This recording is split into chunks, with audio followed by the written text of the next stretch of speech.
fotografi itu 80% marketing. Gue tahu wedding photographer tuh dibayar berapa, 300.000. Tapi ada juga yang dibayar 300 juta. Gue mendingan kerjain gratis daripada murah. Client management, gimana caranya ngadepin orang. Itu yang paling susah sih kalau menurut gue. Foto mah gampang, Ji. Pas gue ngelakuin itu ya, masalahnya selesai.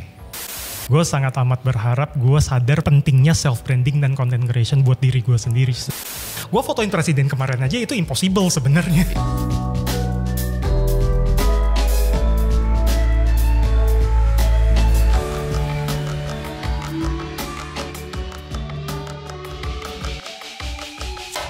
Yes, halo teman-teman. Gue senang banget hari ini ada Robby Sumantri. Halo. Datang ke sini. Nah, pulang kampung gue. Apa? Pulang kampung gue. Pulang kampung karena Robby itu sebenarnya anak kreatif era dari dulu. Betul. Dan dulu masih kita berempat kayaknya ya. Iya. Cuman gue, lu, Audrey, Hansel sama Audrey. Iya. Di Cilandak 1, nomor 2. Nah gue seperti biasa sebenarnya gue gak akan, gini Rob, gue gak introduce lu kayak detail, lu siapa segala macem. Karena orang bisa stalk aja, langsung kita taruh nanti sosial media di sini.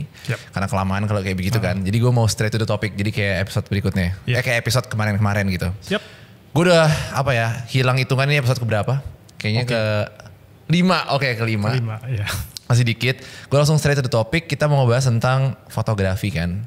Fotografi dari A sampai Z lah gitu. Karena Robby juga. Gue kira ayam geprek sih. Tapi ya betul. Ayam geprek apa maksudnya? Gue kira topiknya ayam geprek. Ayam geprek. Itu makanan kita dulu. Iya, makanan kita di dulu. depan Cilandak. Nah, pertanyaan pertama gue adalah langsung straight banget nih. Sekarang kan udah mau tahun 2025 kan. Sekarang 2 bulan lagi 2025. Apakah karir sebagai fotografer gitu ya masih menjanjikan gak sih kayak zaman dulu? Menurut gue masih sih. Tapi mungkin agak berubah dikit. Menurut gue adalah semua media creator itu ada tanggung jawab untuk menjadi hybrid shooter. Yaitu video bisa, foto juga bisa. Bertahu gue. Karena kenyataannya adalah kebutuhan zaman sekarang lebih banyak video daripada foto. Gak ada salahnya sih kalau misalnya kita bisa dua-duanya. Seperti ya kita tadi lihat di atas, kebutuhannya kan vertikal semua. Iya kan. Jadi ya kalau bisa dua-duanya ya kenapa enggak? Jadi lu jangan kayak spesifik di satu style aja. Betul. Jadi tantangannya lebih banyak ya. Maksudnya kayak skillnya harus. Kalau menurut gue sih dengan akses ke informasi zaman sekarang, YouTube dan yang lain-lainnya. Jauh lebih gampang belajar sih daripada dulu. Nah sekarang gue langsung aja nih pertanyaan bombastis gue sebenarnya. Kemarin lu upload story, terus kayak ngupload Prabowo kan, foto official presidential shootnya lah gitu, sama Om Darwis Triadi. Nah gue penasaran gimana caranya lu akhirnya bisa dapet session itu. Itu lucu sebenarnya, itu lucu. Pas gue janjian sama Om Darwis. Babe Darwis sama Mas Agus. Babe Darwis mungkin. Iya, Babe Darwis sebutnya. Halo Babe Darwis. Gue sempat janjian sama dia, ketemu di luar kan. Ya udah. Gue tahu dia bahwa hari itu dia ada sesi foto, gitu kan. Ada sesi foto. Ya udah, setelah ketemu sama dia, pas dia sebelum cabut ke sesi fotonya, bilang, "Rob, lu ikut ya?" Iya, lu ikut. Lebih ke pertanyaan sih. Lu mau ikut gak? Gitu kan. Pada saat itu gue cuman ada kamera gue yang manual fokus di tas gue dengan satu lensa yang gue lagi ngetes. Jadi gue gak tahu itu karakter lensanya seperti apa. Pakaian gue juga t-shirt doang. Ya kan. Begitu ditanya, "Rob, lu mau ikut gak?" Ya kan. Gue mendadak dikasih kesempatan seperti itu. Kalau ditolak ada bahasa teknisnya di industri kita, Mas. Namanya tolol. Kalau seandainya kita lewatin kesempatan itu gitu loh. Ya udah, berangkat, gas. Gitu. Sampai di situ ya udah foto, ya udah selesai. Berarti kalau misalnya hari itu lo nggak janjian, nggak ketemu, nggak diajak? Enggak lah. Itu mau hoki lo aja hari itu ya? Hoki. Terus gue penasaran, maksudnya gue kemarin bikin poll di Instagram, ada yang nanya juga kan. Itu gimana prosesnya gitu? Proses photoshootnya pasti kan lo sedikit banyak ngeliat kan? Iya kan? Itu gimana prosesnya, kayak Pak Prabowo diminta gayanya kayak gimana, terus krunya ada berapa, pengamanannya gitu-gitu? Kalau pengamanan sih biasa-biasa aja ya, karena di lokasinya itu udah pengamanannya udah cukup bagus. Udah private area juga. Proses photoshootnya cukup sederhana, tim yang diperlukan saja. Memang sih kerja dengan tim, ada runner, ada asisten dan yang lain-lainnya. Gitu. Gak banyak sih hitung-hitungnya. Kalau gak salah tuh 8, gak nyampe 10 orang deh. Waktu itu photoshootnya. setupnya juga sederhana karena on location shoot juga, gitu kan. Jadi sederhana aja, lampunya juga sederhana, gak ribet-ribet banget sih. Oke. Gitu. Terus lu dapat kesempatan buat ada fotoin beliau juga kan waktu itu? Ya dalam kondisi kayak gitu kan waktunya beliau kan terbatas. Pasti sih, kebayang. Waktunya beliau terbatas, jadi ya mau gimana pun colong-colongan aja. Pas proses foto kita gak mungkin tuh Pak ini cobain ini dong, ini cobain itu dong, ini cobain ini, gak bisa seperti itu. Pasti sih. Bahkan kan Darwis Triadi, Babe Darwis sebagai lead photographer, ya dia yang ngedirect. Oke. Kita mau dapetin fotonya seperti itu, seperti apa, ya kita cari angle sendiri, cari kesempatan sendiri, dan yang paling penting aja jangan halangin orang gitu aja. Iya. Seberapa jauh role-nya saat itu kayak siapa yang bikin wardrobe-nya? Pasti ada makeup segala macam, apakah nyampe sana udah langsung jepret doang atau? Nyampe di sana langsung jepret doang sih. Mereka otomatis sudah ngaturin wardrobe-nya, apa yang perlu dipakai dan yang lain-lainnya. Itu udah orang lain lagi ya? Sepertinya itu untuk Pak Presiden itu gue gak lihat sendiri. Cuman yang pasti di belakangnya udah ada persiapan sih. Pasti gak mungkin sembarangan langsung hajar. Itu benar-benar kesempatan sekali seumur hidup sih itu. Betul. Maksudnya, belum tentu ya, siapa tahu nanti lagi kan 2009. Mudah-mudahan. Ya kan, siapa tahu lu yang jadi main. Itu masih terlalu jauh sih. Itu masih terlalu jauh banget. Babe Darwis juga fotoin Pak Jokowi 5 tahun yang lalu. 5 tahun yang lalu juga ya kan. Jadi suatu kehormatan lah bisa. Banget, gue merasa sangat amat berterima kasih untuk Babe Darwis sudah itu gak gampang lah dipercayain ibaratnya untuk untuk ikut dia aja udah kayaknya opportunity yang sangat besar banget gitu. Betul. Jadi ya gue berterima kasih banget. Betul. Apalagi kan maksudnya mungkin itu pemerintahan yang paling inti kan. Jadi mungkin mereka pilih-pilih siapa yang foto. Nggak mungkin. Minimal gue udah punya portfolio corporate shot yang cukup proper lah. Iya. Kemarin kita WA-an Rob, terus kayak gue bukan mau bahas sih, tapi kayak lu sempet concern terhadap beberapa fotografer yang redup tanda kutip gitu kan. Yang mungkin dulu bersinar tapi sekarang redup. Entah karena persaingan atau anak-anak muda atau sosmed. Itu kenapa main problemnya Rob? Kalau menurut gue adalah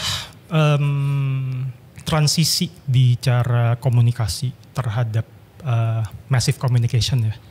Transisinya itu dari mungkin majalah, TV dan yang lain-lainnya, kita transisi menjadi social media yaitu Instagram, TikTok. Gue sendiri aja TikTok gue ketinggalan, jujur aja. Gitu. Sama YouTube. Yaitu mungkin wadah untuk marketingnya itu berubah, untuk self brandingnya itu berubah. Ya kemarin yang gue notice itu, gue kebetulan kemarin sempat ikut pameran dengan beberapa fotografer lawas di Indonesia seperti Om Arbain, Om Trigo Tobing, dan yang lain-lainnya. Gitu. Pas gue dengar di sana cerita-cerita mereka tuh gokil, gitu loh. Termasuk mereka fotoin sesuatu dan ya dibalikinnya ya tembakan peluru itu ada. Gila. Iya kan. Nah itu buat kita sih, buat kita terutama yang mungkin kita membikin platform. Ya kalau bisa ya kita undang-undang mereka untuk ngobrol sih. Banyak cerita dan banyak pelajaran yang seru banget dari mereka.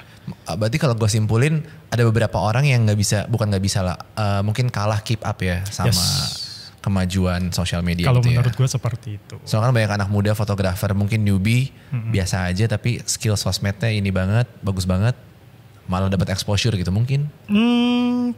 Ya bagus jelek itu kan relatif gitu kan. Yang pasti adalah kalau saatnya kita viral atau kita diperhatiin orang pasti ada bobotnya sedikit banyak. Marketing itu masih di keep up aja sih. Cara marketingnya masih di keep up. Mereka itu dulu kan dari koran, majalah seperti itu ya masih di transisi sih. Berarti kalau misalkan lu nih sebagai fotografer mau grow gitu ya, mau level up gitu. Lebih baik lu fokusnya ke skillnya, technical skill atau connection kalau menurut lu? Itu dua aspek yang berbeda sih kalau menurut gue. Technical skill itu adalah internal. Connection dan marketing itu adalah eksternal. Makanya yang kita bicara kayak ini adalah sesuatu bisnis. Gitu. Iya kan? Marketing itu beda dan product research itu pasti berbeda divisi, ya kan. Ya technical skill otomatis kita masih belajar. Tapi marketing juga sama-sama penting juga. Ngebangun koneksi itu penting. Gitu. Gua rasa juga Creative Era banyak banget referral pasti dibanding di ads atau gimana kayak betul, gitu. Betul banget. Iya kan. Kayak kemarin lu diajak untuk fotoin presiden aja kan itu juga koneksi kan sebenarnya. Betul. Cuman mungkin kalau gue simpulin, lu nggak akan bisa dapetin opportunity itu dari koneksi lu kalau skill lu juga nggak siap kan. Nah balik lagi adalah luck itu I got lucky lah. Iya. Waktu itu I got lucky. Tapi gue sangat amat percaya bahwa mungkin bahasanya agak arogan dikit ya. Iya, it's okay. Luck itu adalah opportunity meets preparation. Iya. Kalau seandainya lu dikasih opportunity dan lu gak siap, percuma. Betul. Tapi kalau seandainya lu siap tapi opportunity-nya gak dicari, percuma juga. Iya. Ya kemarin perfect example lah. Iya perfect example aja. Yeah. Ya pada saat itu gue tahu bahwa gampang banget gue overthink bahwa kamera gue gak siap, gue pakainya gimana dan yang lain-lainnya bisa aja gue tolak kan. Gue sempet tolak sebenarnya. Oh ya? Gue sempet nolak. Gue sempet ibarat, gue pakainya t-shirt doang ini gimana emang bisa masuk gitu kan. Itu kan sesuatu udah gue di posisi gue penolakan gitu. Iya. Terus gue pikir-pikir lagi ngapain gue tolak ya. Tapi kan akhirnya lu pakai outer gitu kan? Itu punya Babe. Oh iya. Itu punya Babe, kebetulan dia di mobil ada kayak gitu. Oke. Tapi berarti harus dua-duanya. Intinya skill harus, itu kan internal kayak lu bilang. Betul. Itu gak bisa dipungkiri, harus dimiliki. Connection atau marketing lah, cara marketnya juga satu skill berbeda. Jadi gak bisa pilih salah satu lah. Gak bisa pilih salah satu. Jadi saling tarik menarik, kalau bisa dua-duanya gitu kan. Betul. Nah kalau skill gue rasa banyak yang ngajarin lah. Dimanapun. Ya, tapi kalau connection, nah itu problem tuh. Banyak orang yang struggle untuk mau connect kan. Nah lu any tips gak buat orang yang mau connect ke sesama player atau bahkan future klien dia gitu? Sebenarnya kalau seandainya kita mau cari connection itu agak rumit ya. Iya.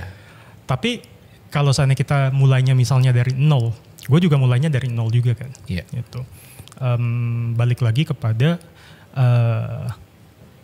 market diri sendiri lewat social media, market diri sendiri dan juga secara banyak banget komunitas, contohnya kelas pagi yang ada workshop nanti, ya kan ngiklan dikit ya.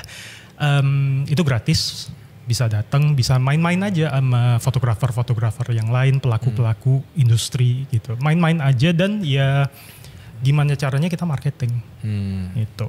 Misalnya gue juga ada berapa temen yang memang untuk cari klien itu email-email. Gue masih ingat Creative Era dulu kan cari klien juga nge-ads, juga ya kita email ke PIC brand dan yang lain-lainnya. Banyak sih yang bisa dilakukan untuk cari koneksi. Oke. Selain online, offline juga ya. Lu offline juga. Aktif ikut itu ya? Aktif ikut.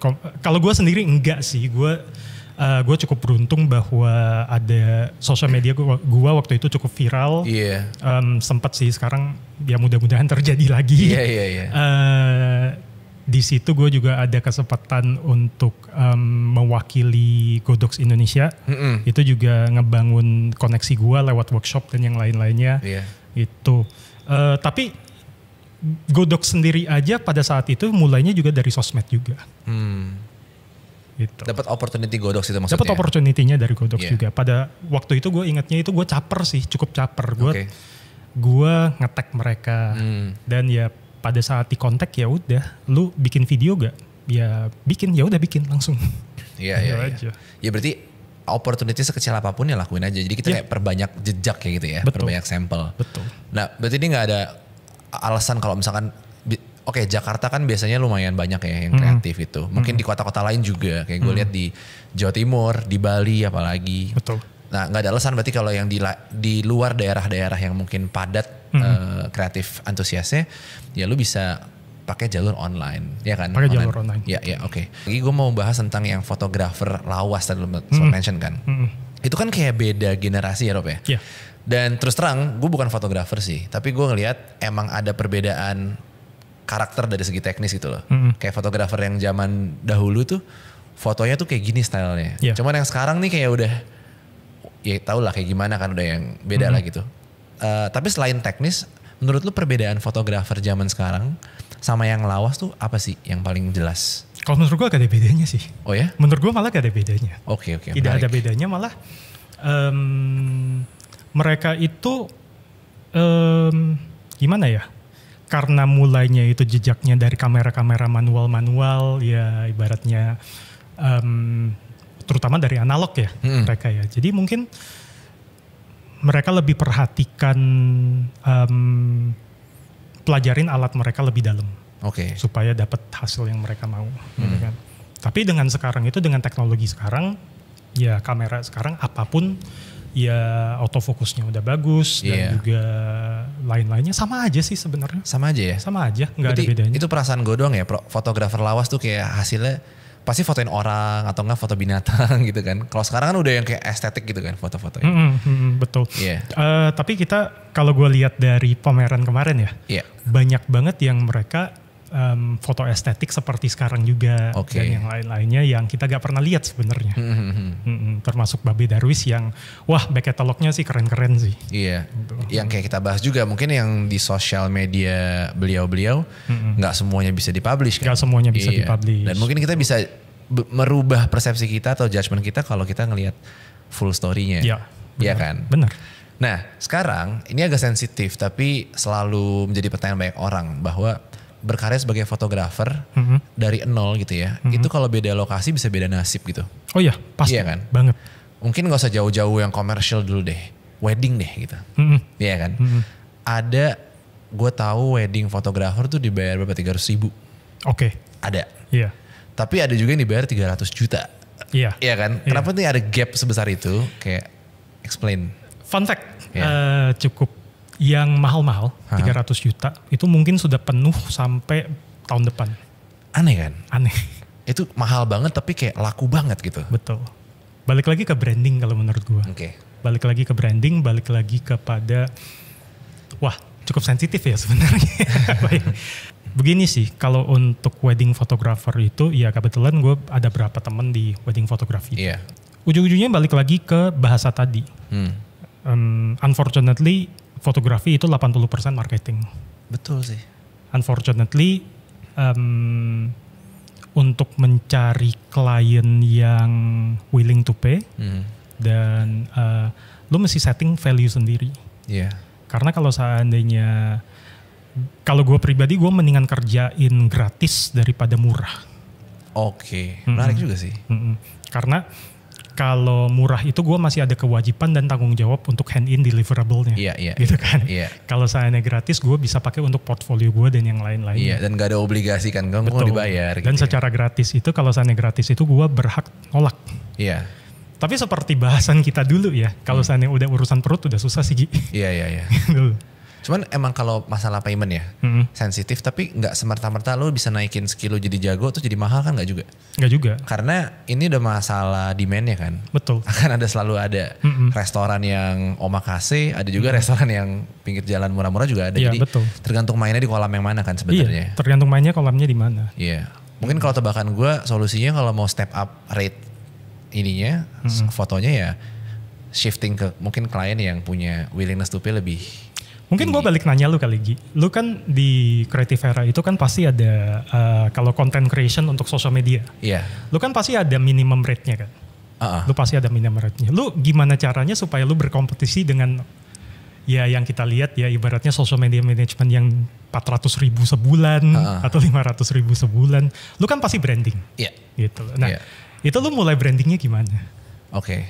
Sebenarnya kalau kita bener branding ngaruh juga. Cuman kalau kita itu lebih bukan kita pilih sih, tapi kita nargetin kita mau kerja sama siapa gitu loh. Jadi kalau misalkan ada klien yang mau datang nih ke Creative Era gitu ya, kita punya 500.000 nih mas misalkan gitu, kita nggak akan tolak tapi kita akan refer kamu lebih cocok untuk kerja sama Mas A nih gitu loh. Dia freelancer dan dia jago juga gitu loh, lebih cocok kan karena pasti apa ya, ini agak sensitif juga. Cuman kalau yang budgetnya udah lumayan gede, biasanya mereka udah tahu kayak tujuannya buat apa, terus dampaknya apa. Tapi kalau yang mungkin kecil banget, mereka sebenarnya juga clueless, Rob. Ini sebenarnya buat apa? Yang penting gue mulai dulu deh gitu. Tapi benar kata lu sih. Gue pernah dengar dari salah satu teman gue fotografer yang sanggup bayar wedding 300 juta itu dia tidak akan mau bayarin wedding 3 juta. Oh ya? Iya, dia tidak akan ibaratnya biarpun kita banting harga sampai kayak apapun, dia udah ada budget 300 juta nih di dalam pikiran dia kayak gitu. Ya dia carinya standarnya seperti itu. Datang-datang fotografer yang nawarin misalnya gue, oke deh gue fotoin 3 juta gak bakal mau orangnya. Iya kan? Dia udah punya kualitas, standar kualitas yang dia cari ya gitu. Yang dia ekspektasi dan yang lain-lainnya sih. Iya. Nah tapi mungkin gak Rob, maksudnya ya gue juga pengen nolong kan, gue pengen bantu lah gitu. Untuk, maksudnya bukannya berarti kayak jangan layani klien-klien yang murah, enggak sama sekali. Karena pasti ada marketnya. Tapi mungkin gak sih bisa naik kelas Rob, jadi yang misalkan gue murah terus jadi yang kerjaan yang mahal, pasti semua orang pengen dong. Freelancer pengen dong. Pasti sih. Ada possibility gak sih? Kalau menurut gue semuanya bisa sih. Bisa ya? Semuanya bisa, semuanya possible. Balik lagi seperti tadi, ya luck itu adalah opportunity meets preparation. Yeah. Selama kita sudah siap, kalau opportunity-nya datang, ya kita mesti siap-siap terima. Dan being lucky itu kita mesti posisikan diri kita supaya kita bisa lucky.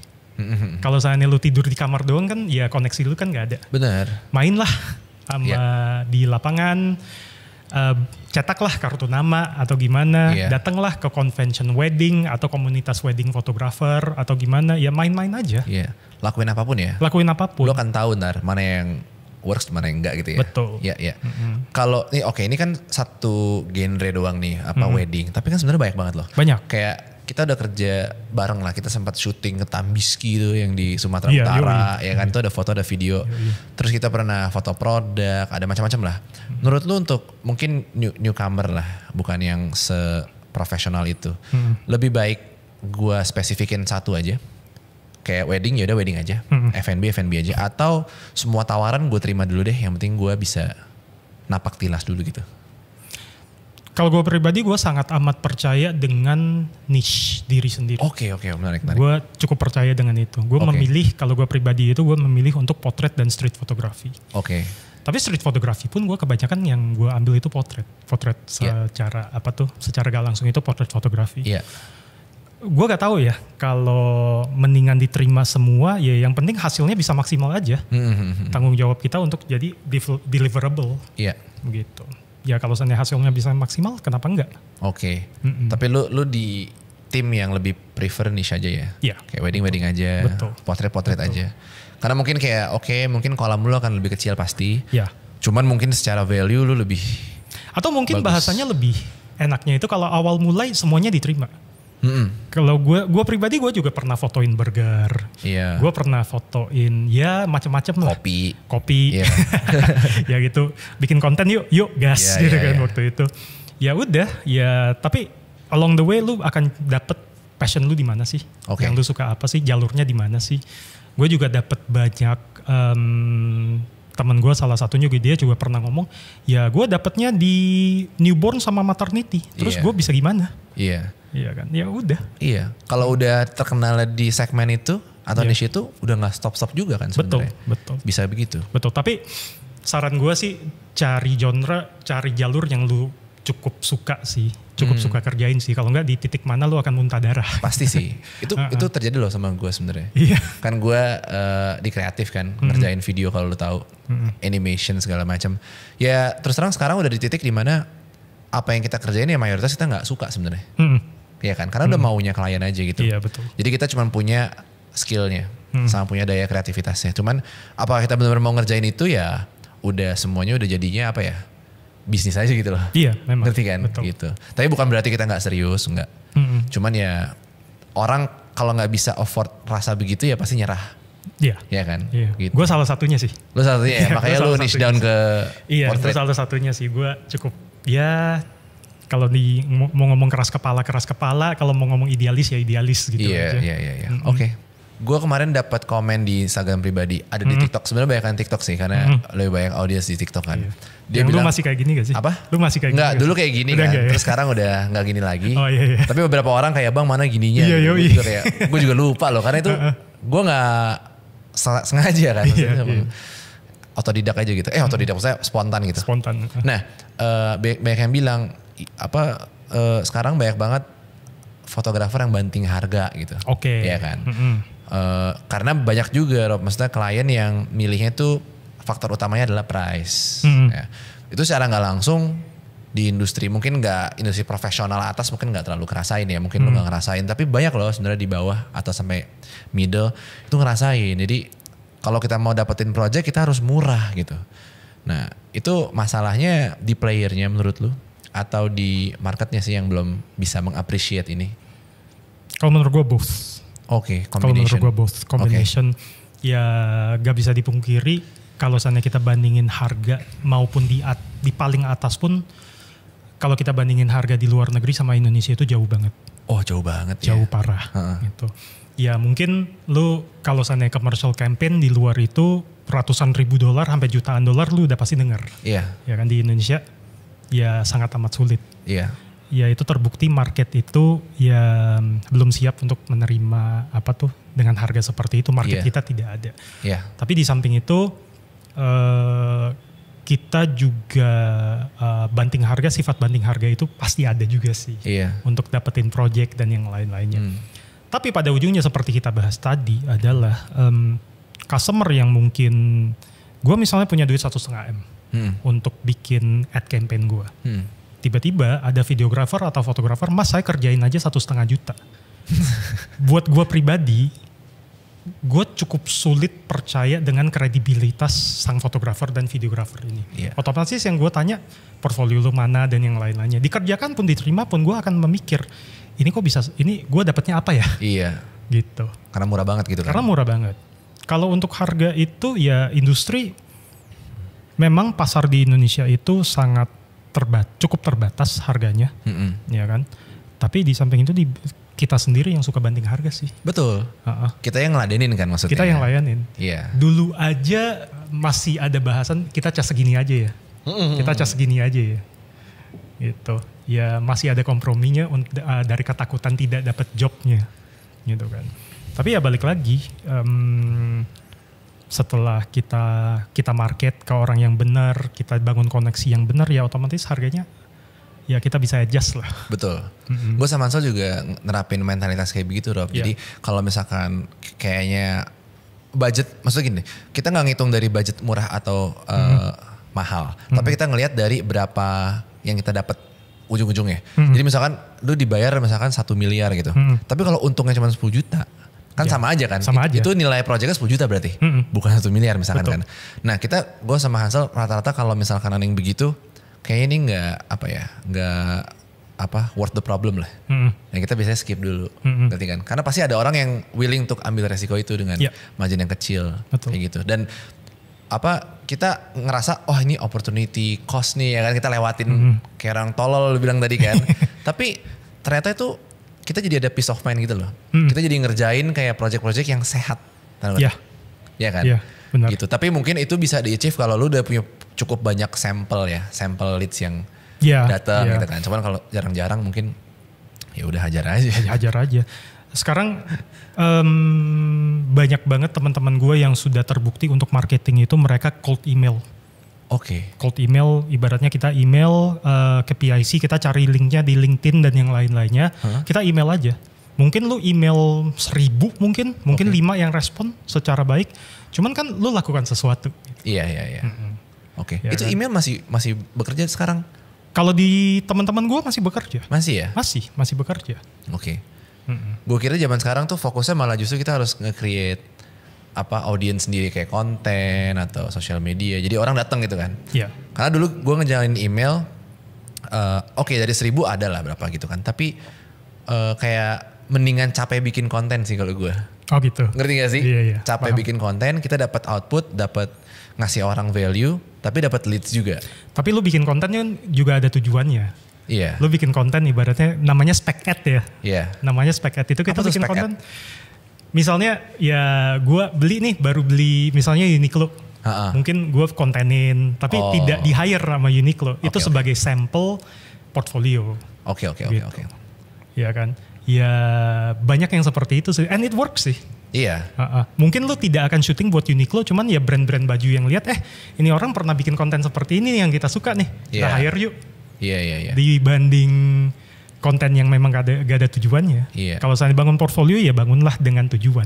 Iya, bener. Jangan asal upload, posting gitu ya. Betul. Nah, agak menyerempet ke sosmed dikit, tapi belum masuk sosmed karena itu lumayan seru. Iya. Gue tuh follow beberapa akun sosial media anak masih umur 25 tahun dari Kanada. Namanya Mylin. Nanti gue share ke lu. Gue yakin beberapa followers atau yang nonton juga tahu pasti. Gue yakin. bagus banget dari segi sinematografinya, storytellingnya. Wah luar biasa bagus. Padahal dia bukan sekolah sinematografi, dia bukan sekolah film, fotografi apalagi. Nah jadi apa ya, ini tuh kayak open market gitu loh. Siapapun tuh bisa join. Dan gue kenal banyak orang yang sekolah film, skillnya jauh sama si Mylene ini. Nah menurut lu, apakah gara-gara industri kreatif ya, creative players lah, mau itu fotografer kayak mau itu apapun terserah, udah over apa ya, saturated, jadi kayak nggak ada hope lagi gitu, atau masih ada room buat lu bisa join gitu? Sangat amat ada room sih. Balik lagi, skill itu kan tanggung jawab kita untuk ngebangun, kita belajar. Kita kan berapa lama sih Gi? Dulu kita cari misalnya waktu itu after movie misalnya. Kita berapa lama tuh cari di YouTube. Referensinya maunya kayak gini.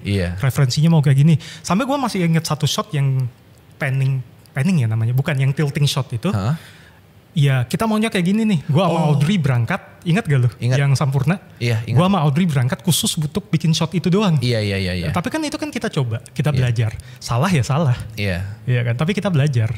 Drone kita waktu di Tambiski kan hampir crash juga tuh. Udah crash gitu. Gi nabrak Gi. Gue kayak gak lihat. Tapi kan itu semua belajar semua. Kita ngebangun skill. Lo juga bikin after movie untuk event-event seperti apa ya, belajar terus lah. Foto juga gue belajar terus, video juga gue belajar terus, ya semuanya belajar. Tapi kan itu balik lagi tanggung jawab kita untuk memperkaya skill kita sendiri. Soalnya standarnya tuh dinaikin terus. Betul. Sama newcomer yang talented, ngerti gak sih? Betul. Gitu. Dan itu bermunculan terus. Iya, betul. Kalau seandainya kita bicara seperti itu, ya apalagi sekarang gue gak tahu ya, gue gak ngerti, gue gak berani ngomong ya sekarang. Alat-alat sekarang itu jauh lebih murah daripada zaman waktu kita mulai sebenarnya. Dengan teknologi zaman sekarang ya. Ya mau sewa pun juga banyak. Mau pinjem pun juga ada. Bener. Mau pakai handphone juga bisa sebenarnya. Picture quality sama teknik itu nyambung gak sih sebenarnya? Kalau menurut gue gak terlalu sih. Apa yang lo hasilin, yang penting teknik syuting misalnya camera movement dan yang lain-lainnya lo bisa latihan sendiri tanpa alat yang heboh banget sih. Betul. Kemarin juga gue bikin konten ASMR gitu kan. Ada director namanya Alif. Gue nge-shoot cuman pakai Boya mikrofon 400.000. Terus kayak ASMR aja gitu. Pakai iPhone. Itu bisa viral kontennya. Bisa. Udah ratusan ribu yang nonton. Ya kan, jadi equipmentnya juga nggak menjamin. Nggak perlu heboh banget. Iya. Dan bener kata lu, mungkin kalau gue yang ngeliatnya, kamera tetap mahal sih menurut gue. Tapi aksesnya lebih gampang gitu loh. Ngerti gak sih? Kayak banyak option yang cheaper option gitu. Kalau dulu kan kamera kayak udah itu doang kan. Iya kan? Emang. Minimal kerja itu. Minimal ini. Minimal itu. Kalau sekarang tuh banyak cheaper option yang lebih ramah kantong. Kalau gue lihat itu. Nah ini penting banget. Lu sebenarnya gue tahu lu kan udah lama sih Rob itu kan ya. 10 tahun lebih kayaknya. Lu punya background sebenarnya bukan di fotografi awalnya sebenarnya. Tapi di musik juga. Ya kan, di sebagai pengusaha juga segala macam. Nah menurut lu, karena gue punya pandangan beda. Menurut lu freelancers ini yang mau lebih sukses ya, harus berpikir mentalnya tuh kayak mental entrepreneur gitu loh, ngerti gak sih? Mental pengusaha gitu, atau mental tuh mental artis. Jadi kayak gimana caranya gue nge-create hasil yang semaksimal mungkin gitu. Menurut lu? Advertising marketing itu salah satu yang seperti gue bilang tadi 80%. Iya. 80%. Cuman ada berapa cara. Lu kalau seandainya seseorang yang secara artistic value-nya tinggi banget dan memang hasil kerja lu bagus, kirim aja portfolio lu ke agensi seperti Creative Era. Bener sih. Iya kan? Iya. Biar Creative Era yang marketing. Iya. Ada yang namanya agensi. Kalau seandainya lu gak sanggup marketing, lu gak sanggup cari klien dan yang lain-lainnya, ya tetap balik lagi cold email atau DM. Iya. Ada misalnya fotografer yang DM lu misalnya, Mas gue namanya sekian, ini portfolio saya silakan dilihat kayak gitu. Lu kalau lagi penasaran, ya lu pasti lihat dong. Iya kan? Wah ini orang bagus nih. Balik lagi dulu juga kita pernah loh. Iya. Kayak gitu. Iya kan? Wih ini bagus nih, kita kontak tuh. Iya kan? Ya jadi menurut gue ada cara untuk marketing. Biarpun kita gak sanggup. Memang pasti ada potongan agency fee-nya. Tapi ya kenyataannya seperti itu. Atau lu belajar marketing. Udah selesai. Iya. Soalnya itu kan dua skill set berbeda ya Rob ya. Ngejual. Iya. Sama Meng-create. Nge-create. Dua skill berbeda. Sangat berbeda. Iya. Kenapa gue nanya ini? Karena gue sempet lihat kontennya Eurovi, tau nggak Eurovi? Iya. Gue sempet DM-an tuh sama dia. Dia kemarin bikin konten yang menurut gue menarik. Jadi banyak banget followers dia yang nanya, lu kerja apa sih? Kok lu jalan-jalan terus gitu? Nah cuman menurut gue itu keren banget sampai orang tuh nggak notice dia kerjanya apa. Iya. Padahal dia kerja kan juga event, dia punya tas, tahu gak sih tas kamera? Dia punya online class yang lu bisa beli. Betul. Banyak banget yang bisa dimonetize. Banyak. Iya gue kan? aja jualan preset. Lu jualan preset. Gue bikin strap dan yang lain-lainnya. Iya kan? Iya, gue ada produk sendiri. Bener kan? Nah, itu tuh menurut gue skill set yang sayang kalau orang nggak punya. Karena sebenarnya jangan-jangan skill yang lu udah punya ini cukup loh untuk dimonetize udah gitu loh. Betul. Iya kan? Betul. Bukan cuman hire gue dong gitu. Tapi kan lu bisa bikin preset, bisa bikin macam-macam. Nah ngomong-ngomong tentang stream, itu kan revenue stream ya? Revenue stream. Kira-kira revenue stream apa yang paling oke gitu? Yang lu bisa monetize? Balik lagi, gue bisa bikin strap. Karena mungkin ada pengalaman di manufacturing. Oh iya. Iya kan? Oh lu bikin strap ya? Gue bikin strap, gue jualan strap. Oke. Gitu. Gue jualan strap karena gue lihat marketnya ada bolong nih. Ada bolong untuk strap harga sekian sampai sekian. Kan? Ya udah gue bikin. Ya kan? Dan doing quite well. Ya kan? Dan juga gue bikin konten misalnya banyak, mas ini editnya gimana? Ini warnanya gimana? Ya udah gue monetize aja. Gue bikin preset dan gue jual gitu kan. Balik lagi, kita lihat aja skill set kita seperti apa, marketnya ada atau tidak, bikin sesuatu ya jual. Iya, itu penting banget soalnya bukan cuma itu doang, kayak lu sering ada ngasih kelas juga kan. Betul. Ya walaupun mungkin tuh masih sifatnya nge-trade waktu ya. Iya kan, tapi betul. Kan tetap aja itu streamline. Kelas juga gue dibayar. Iya. Kelas juga gue dibayar ya, tapi otomatis itu kan semuanya dari gue sendiri juga bertahun-tahunnya, gue juga belajar bertahun-tahun. Bener. Apa yang gue pelajarin itu gue condense dalam waktu 2 jam gue ajarin. Iya. Ya yang gue dibayar untuk itu. Iya. Jadi bukan cuman lu bisa ngejual skill lu aja ya, lu bisa ajarin dibayar juga. Betul. Atau jual stok mungkin yang paling. Jual stok juga bisa, kan, banyak yang jual stok banyak tuh. Kan? Iya betul. Itu pasif banget tuh. Pasif banget, lu mau kan? fotoin kaleng kerupuk kayak apa kayak fotoin aja. Bener. Kemarin tuh kalau gak salah stok yang paling laku, salah satu stok yang paling laku itu Bitcoin. Iya. Jadi orang pada beli Bitcoinan di Tokopedia, habis itu dia kayak terus dia videoin. Betul. Tuh katanya yang beli banyak banget. Iya. Bisa, karena lagi rame bisa. Kan kripto. Itu bisa, betul. Kreatif sih itu. Kreatif. Kemungkinannya kecil di Indonesia, cuman lu bisa jualan prints juga, printing. Oh iya. Ya, lu juga bisa jualan prints juga, digital printing untuk di luar negeri misalnya. Iya. Kan ya banyak di Indonesia yang mungkin nggak kelihatan di luar negeri gitu kan. Iya benar. Lu bisa upload dan yang lain-lainnya. Ya bisa aja, cari aja revenue streamnya, pasti ada. Sedikit banyak pasti ada. Pasti, benar. Kalau ini fotografer, jangan fotografer deh semuanya yang belum punya klien sama sekali gitu, sama sekali belum pernah di hire, tapi dia mau cepet gitu, misalnya portfolionya biar kelihatan bagus kan. Itu menurut lu gimana cara dia bisa nge-build credibility tanpa dia harus di hire dulu? Balik lagi ke spec tadi, kerjakan sesuatu berapa mungkin 4-5 project yang gratis. Kayak passion project jatuhnya. Passion project, Passion project otomatis kalau gue masih inget tuh kita bikin kopi, waktu itu kan kita gak dibayar tuh. Iya kan? Enggak. Tapi kita bikin spec ad seperti itu di sana kita belajar dan juga kita bikin ya sesuatu yang bisa kita tunjukin ke klien. Betul. Gitu kan. Nah, bikin aja 4-5 seperti itu. Bikin aja photoshoot misalnya baju. Baju kan kita bisa beli misalnya atau pinjem baju atau gimana. Kalau emang passion lu di sneaker atau sepatu, lu bisa fotoin sepatu dan sneaker. Tag aja merek-mereknya. Nge-tag paling dicuekin, hal yang paling buruk ya dicuekin. Gitu aja. Tapi kalau nggak nge-tag udah pasti dicuekin. Tapi minimal lu tuh ketika brand misalnya hiring atau agency hiring. Gue minta portfolionya dong. Lu udah ada sesuatu yang lu bisa kirim. Itu setuju sih. Begitu. Bener. Atau lu udah ada sesuatu portfolio yang memang lu bisa ads. Iya. Betul. Kan minimal itu tuh. Karena percayalah kalau lu gak ada portfolionya susah banget untuk dapetin klien. Ya sekonyol-konyolnya ya kan. Lu bisa nge-add story misalnya lu lagi pegang lensa tele gitu kan. Tapi minimal kan lu pasti ada hasil foto lu di situ bro. Iya. Nah tadi kita ngomongin equipment agak kelewat. Gue kelupaan. Nah gue mau follow up itu lagi. Sebenarnya ini bukan ke profesional sih. Tapi banyak orang kayak content creator atau fotografer yang mungkin belum punya klien jadi budgetnya masih terbatas. Yeah. Menurut lu starter pack equipment, pokoknya lu beli ini, lensa ini, all set. Udah. Leica sih. Enggak. Gila tuh jual. Untuk equipment itu gue baru tadi pagi gue ketemu Sony A6400. Oh iya, lu ngepost itu? Kalau menurut gue itu masih the best. A6400. Oke. Kalau foto A6000 cukup. Oke. Sony ya, kita bicara Sony di mana secondnya banyak, lensa untuk bisa diadaptasi ke Sony juga banyak. Kalau menurut gue A6000 udah cukup, 6400 untuk video udah cukup banget. Oke. Untuk starter ya. Iya. Gitu. Ya menurut gue jalan. Iya. Gitu untuk aja. lensnya?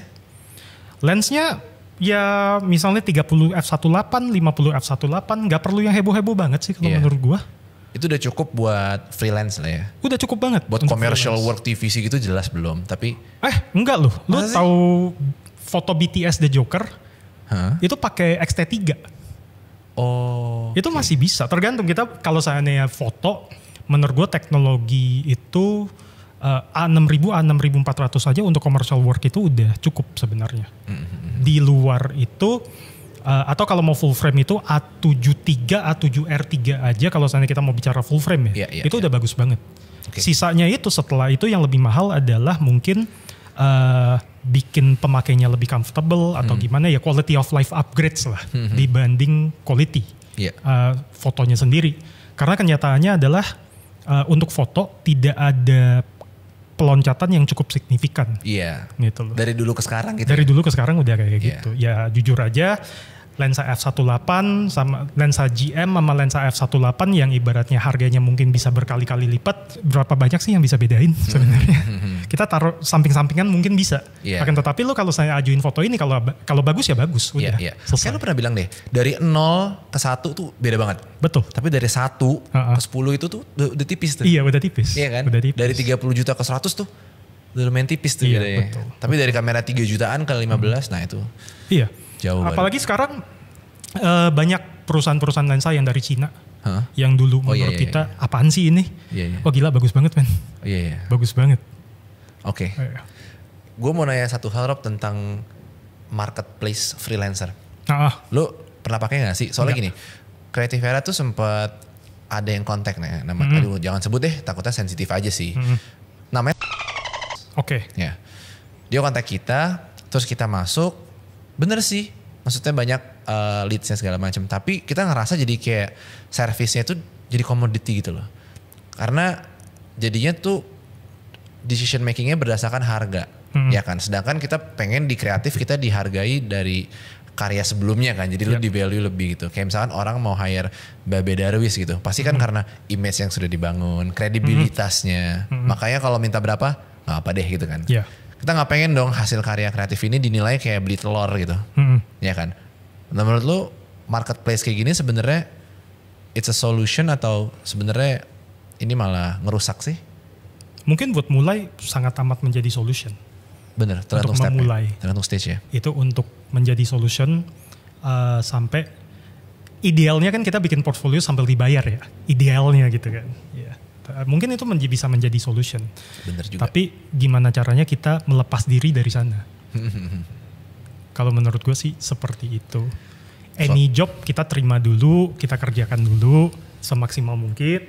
Dengan tujuan mungkin kita bisa misalnya over deliver. Tapi kan dibayar. Minimal lu sakuin duit gak pulang dengan tangan kosong. Benar. Kita bisa over deliver, tapi over delivery-nya itu kita simpan buat portfolio kita. Iya. Gitu. Daripada nol.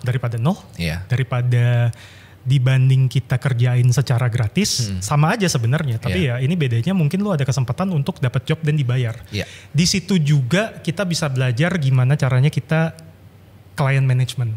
Bener, belajar ya. Iya. Dulu kan gue paling parah tuh sama klien. Jujur ya. Parah. Iya. Iya kan. Ngomong gak ada filter. Jadi ya di situ lu bisa kesempatan untuk belajar client management, gimana caranya ngadepin orang. Itu yang paling susah sih kalau menurut gue. Foto mah gampang Gi. Ngadepin orangnya gimana itu caranya susah. Gitu. Makin kesini juga gue makin gak bisa. Makanya kita bedain. Udah lu handle klien aja, lu handle kamera aja udah gitu. Gue gak bisa. Makin kesini tuh kesabaran makin tipis gitu. Yoi. Ya kan? Apa lu kan sekarang udah, gue bisa bilang oke kan konten lu ada yang viral lah segala macam. Terus kayak motoin presiden cuy itu udah kayak itu gue masih proses sih. Iya. Itu gue masih proses tapi orang pengen lah di posisi itu. Maksudnya kayak bisa nggak peduli lah, yang penting bisa satu ruangan tuh udah keren banget lah gitu. Tapi pasti lu punya dong ada sesuatu nggak kayak seandainya lu udah tahu hal itu mungkin lu bakal bisa lebih smooth lagi perjalanannya gitu. One thing apa itu kalau boleh tahu? Gue harusnya memulai content creation dari zaman kita kerja bareng. Sumpah demi apapun gue juga asli. Gue harusnya mulai, kita tuh pada saat itu kita sudah ada toolsnya Gi. Iya. Bahkan kita lampu dan yang lain-lainnya, gue masih inget tuh kita bawa lampu sendiri coy. Iya. Iya kan itu, I wish gue bikin konten dari zaman dulu. Iya. Dengan mungkin perjalanannya akan lebih smooth dan yang lain-lainnya. Setuju. Gue sangat amat berharap, gue sadar pada saat itu seberapa pentingnya self branding dan content creation buat diri gue sendiri. Setuju. Itu. Iya. Gue gak expect lo jawab ini sih. Karena gue jarang nemuin orang yang punya pemikiran kayak begitu. Gue juga ngerasa kayak gitu. Gue selalu ngomong ke Pupu ya kan kayak gue berharap gue udah mulai ini dari dulu sih. Iya. Kita punya equipmentnya, kita kurang lebih punya pengetahuan yang cetek-cetek bisa, betul, ya kan? Betul. Kita tahu cara main sosmed, tapi kenapa ya baru mulai 5-6 tahun kemudian? Bahkan dulu kita punya bedding sendiri yang kita seharusnya bisa konten di situ. Iya, benar. Ya kan itu kayak, ya udahlah. Tapi kan ya emang yang waktu terbaik untuk mulai ya sekarang. Iya. Sekarang second best. Second best. Iya. Yang bestnya ya 5 tahun yang lalu. 5 tahun yang lalu. Worstnya besok gitu. Iya sih, sama sih. Dari semua klien, mungkin sekarang lu gak terlalu ini kali ya. Banyak klien kayak dulu gitu kan. Kita kan dulu kan bisnis oriented banget. Mungkin lu sekarang intersection antara bisnis sama hobies juga kali ya. Yeah. Tapi ada gak experience klien yang menurut lu paling ngeselin gitu? Boleh pas sama gue dulu atau kayak pas udah lu sendiri? Klien yang paling ngeselin ya? Iya. Diri gue sendiri sih. Lu sendiri? Iya. Maksudnya? Jadi gimana? Content creation adalah gue kan klien content creation. Oh iya. Kadang-kadang mager. Kadang-kadang. Iya. Ya gak ada motivasi untuk bikin. Kalau seandainya klien eksternal itu gue lebih ada pemikiran bahwa dulu gue lebih nyebelin daripada kliennya.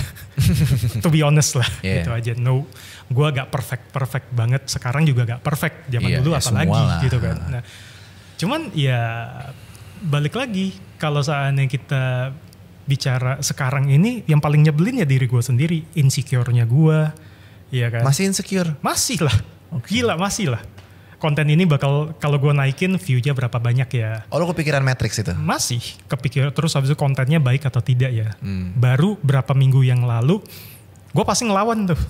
Terus gue ada temen yang negor dan ingetin gue bahwa lu ngapain stres banget sih?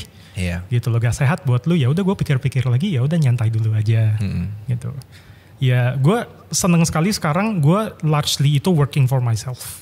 Ya. Gitu kan. Revenue streamnya memang belum ideal tapi cuman mulai kebangun. Iya. Ya takes time lah. Itu takes time. Lu pasti banyak wisdom dari senior player lah. Iya. Iya kan. Siapapun itu. Bagi ke gue deh maksudnya kayak apa satu lesson atau wisdom dari mereka yang kalau anak-anak muda denger ini bisa ngubah perspektif mereka tentang kerjaan ini. Tentang kerjaan ini. Tentang kerjaan kayak atau tentang apapun sih sebenarnya teknis kayak apapun pasti ada kan. Seperti tadi gue bilang sih, mungkin tadi gue udah sebut mungkin gue ulangin. Iya. You need to put yourself in a position to be lucky. Iya. Itu yang paling penting. Iya. Adalah lu posisikan diri di mana lu tuh bisa dapat opportunity-nya. Yes. Opportunity-nya itu bukan hanya ya tidak akan datang sendiri. Cuman lu mesti di right place dan right time. Iya. Untuk dapat opportunity itu. Untuk itu lu mesti kerja keras. Networking, asah kemampuan lu sendiri, dan yang lain-lainnya. Itu baru bisa. Oke. Jangan kan sekarang kan threads tuh, ngeluh tuh, paling seru tuh. Iya. Ya selama lu ngeluh di threads, dan gak ngapa-ngapain, gak posisikan diri lu di tempat yang benar, ya percuma, tidak akan ada perubahan. Iya. Gitu dan sih. itu the reason kenapa lu bikin konten. Ya betul. Iya kan? Betul. One of the big reason lah. Betul. Iya kan? Betul. Untuk memperluas opportunity itu kan. Yes. Yang lu bisa dapat kan. Yes. Kenapa lu bisa terus termotivasi sih bikin konten itu? Karena gue pribadi kadang-kadang kan juga jenuh ya. Sebenarnya bukan jenuh sih, gue suka sebenarnya production. Yang bikin gue jenuh itu adalah what's next. Ya. Lu udah bahas A sampai Z, gue nggak tahu alfabet apa lagi yang ada. Betul. Ya kan? Betul. Itu gimana kalau? Gue sempat dapat wisdom dari Om Fajar Krisyono. Oke. Banyak tuh yang ngebahas segitiga exposure. Nggak tahu gue apa tuh. Oke lah, salah satu teknik fotografi misalnya kayak gitu. Oke deh, kita bahas bahasa yang paling simpel aja. Gimana caranya nyalain kamera gitu aja. Lu udah pernah bikin konten ini nih di bawah, ya kan? Tapi kan lu pas di saat growing, lu pas di saat lu sendiri belajar mungkin cara lain untuk nyalain kamera kan itu pasti ada tuh, ya kan? Ya udah lu upload lagi aja, bikin lagi upload, nggak ada salahnya kok. Mungkin orang ya yang dulu orang belum nonton, follower baru lu belum nonton. Repurpose aja. Iya. Iya. Oke. Gitu. Kalau mau ngomong apa sih yang motivasi gue untuk bikin konten baru, gue mungkin sama kayak lu, jenuh sih. Iya kan? Jenuh. Kadang-kadang burn out malah. Burn out ya. Kadang-kadang burn out. Kadang-kadang ini gue lagi ngapain sih? Gitu kan. Ya tapi ya part of it juga lu juga masih memaksakan diri juga sih. Iya. Harus. Iya kan. Gak bisa ikutin gue hari ini gak mood, gak jadi main tuh konten. Maksain diri aja. Gue di posisi cukup beruntung di mana gue banyak teman-teman yang support gue, toko kamera yang mungkin yang ada yang support gue. Branding dikit boleh gak? Boleh dong. Gue di Joel Kamera, gue di support cukup kenceng. Pokoknya gue mau pinjem apapun, pokoknya dipinjemin. Equipment lain, lighting, lensa, kamera, mau apapun juga gue bisa ya tinggal pinjem aja. Enak sih. Betul enak, cuman pas di saat jenuh, gue juga tetap masih paksain diri sendiri untuk kesana cari barang untuk konten. Iya. Gitu. Iya bener. Gue ada hacknya sebenarnya Rob. Gimana? Gue udah kurang lebih setahun kan fokus gitu kan. Awalnya dari TikTok gitu. Cuman lu akan capek kalau lu tuh mindsetnya lu mau nge-create. Iya. Karena lu bukan full time. Betul. Gue nggak mencari uang dari content creation dan itu bukan revenue stream utama lah. Dari sini utamanya. Sehingga kalau lu nge-create, lu tuh jadi kayak harus punya bandwidth lagi untuk kerja. Betul. Kan? Nah itu yang nggak kuat. Nah jadi kita nge-hacknya adalah sebenarnya gue curi dari Mas Gary V sebenarnya. Itu adalah kita nge-document aja. Iya betul. Document don't create. Iya document don't create. Kayaknya kita pernah bahas deh. Iya. Itu pas gue ngelakuin itu ya, masalahnya selesai. Iya. Karena nih kayak gue sama Hansel mau bahas topik apa, ya udah kemarin kita ada pitching apa segala macam, kliennya rada-rada rese lah, itu jadi topiknya. Iya sih. Iya kan, jadi apapun aja gitu. Iya sih. Jadi kita nggak akan pernah kehabisan cerita selama kita masih hidup. Betul. Karena episode minggu depan gue ceritain minggu ini gitu loh, kayak gitu. Nah last question dari gue, ya gue berharap semoga lu masih lama lah berkarya di sini kan, jangan pivot dulu gitu. Iya. Ada nggak dream project dari diri lu yang ini kayak gong nih kalau gue ngerjain ini? Dream project ya,